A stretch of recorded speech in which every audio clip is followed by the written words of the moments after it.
Okay, Flickr Browser Part 3, the material design and other cool stuff, video 7. Let's continue.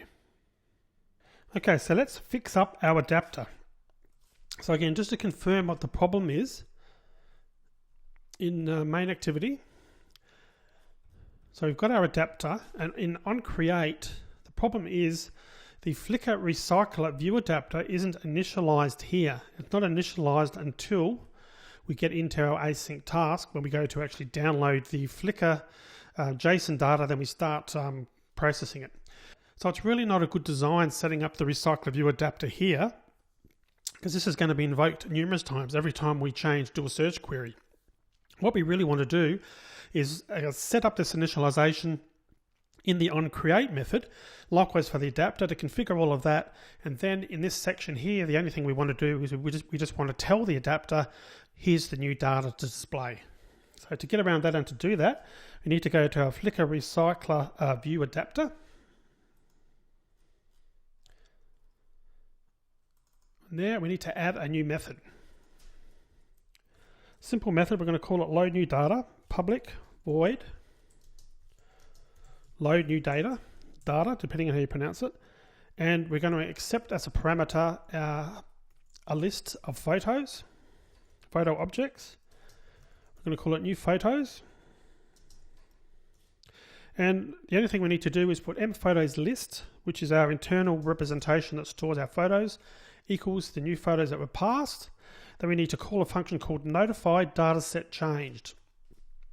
And what that tells the adapter to do is basically reprocess the entire file and redraw it on the screen. So it'll know that, okay, the data behind the view has changed, so I need to sort of resynchronize myself. So at that point, it will automatically sort of redisplay it on the screen, and it sort of knows that the data's changed. So that's step one, is we've added that method, but we now need to go back to main activity, and we need to change the way we initialize the data in onCreate. So what we really want to do is in the onCreate method, we want to make sure that we've initialized it at this point. So to do that, we're just going to put Flickr Recycler View Adapter equals new Flickr Recycler View Adapter main activity.this, comma, new array list photos. Photo.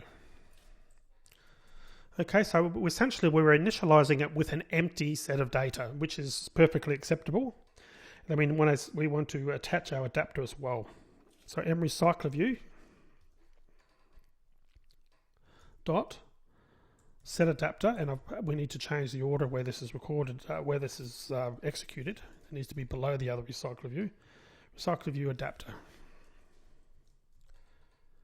So what we should really do to be consistent is to put that there like so.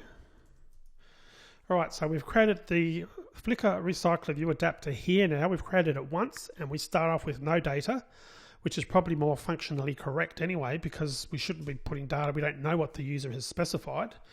And then we're setting the adapter. So that means now the code that's in post execute is now redundant. So we need to change that a little bit, remove that. We need to call and execute our load new data. So Flickr Recycler Adapter dot load new data, and of course it's going to be using our get m photos. Now just on that get m photos, I had a user leave a discussion message in the course with a very cool tip that I'd forgotten about. Well, actually I didn't know this particular one. So I'm going to take the opportunity now of showing you how to fix this. And you'll notice with the getter, we've got that extra character, that extra letter in there, get m photos. To fix this, we'll go into preferences, and you'll understand why we're doing this shortly. And go into code style, Java. So code style Java, and if it doesn't all show on the screen, clicking over till you get to code generation. Now we need to add a prefix. So for fields, I've mentioned before in previous videos, I use m as a basic way to identify a sort of a variable that belongs to a class, and S is another common one that we use for a static field, even though we haven't done that much, if at all, in this course yet. So put both of those indicators in there, an M and an S. Click OK. Now if we go back to our class, the class that actually invokes this, so I'll go into that code. Remember that the getter is using get mPhotos, so it's actually automatically looked at the name of the name of the variable, in this case mPhotos, and it's created a method called get mPhotos. But now that we've added that prefix, what we can do is delete that, do a command N again, getter. I'm going to do a getter for the mPhotos, and you can see very smartly now what it does. It knows, okay, it knows that you're using a prefix for M, so it admits that to make this much more readable. So it's now called get photos, which makes a lot more sense than get mPhotos. So I suggest you do make that changed in the code generation section in preferences. Makes it a lot easier and a lot more readable, which is of course the main thing. So what that means, of course, is that get mPhotos doesn't exist anymore, so we need to change any references of that to just to get photos now. Like so. So the next question to ask is, now that we've done this, do we need to execute the code in here in the onCreate? If you recall from the previous video, I talked about the life cycle.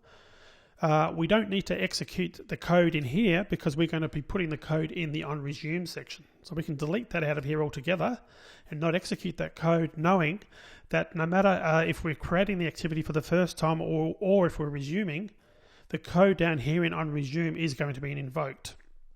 So we're going to do just in the one place do our query. So the other thing we're going to do now is we don't need to test this for null anymore because we've made that fix. We've guaranteed that onCreate is called and is initializing the Flickr Recycler View adapter. So we know that that can never be null because, again, onResume is never called before onCreate. So therefore we can get rid of this now, get rid of this null check, like so. And we'll just quickly reformat it, Control-Alt-L.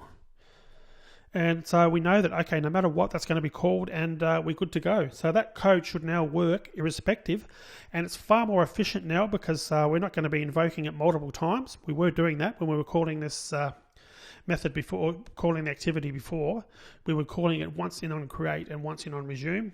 And of course, we've also fixed it up now so that the adapter is only initialized once, which is of course far more efficient.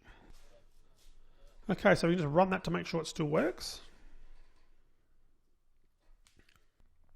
Okay, we'll run it on our Android Lollipop device. Okay, now you notice what's happened there also this time. Are you wondering, well, how come the red trucks come up? Well, that's because we're now saving the query in the in our preferences, and that does survive starting and stopping apps. So that preference data is, even if you close down the app and start it up again, it's still been saved. It's sort of almost like it's a sort of simple database that's actually recorded automatically by the system. It's not good for lots of complex data, but for basic initialization, or in this case, just a single string, it's perfect. So you notice that when we closed down our app and started it again, it still remembered our last query, which of course was for the red truck. So again, just to be consistent, we can type in something else.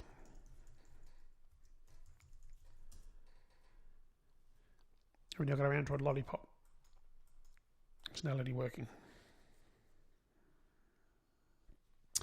Okay, so at this point, we've got the basic functionality working. It looks much nicer than it did previously. And we've got our Flickr queries working quite nicely with our search icon.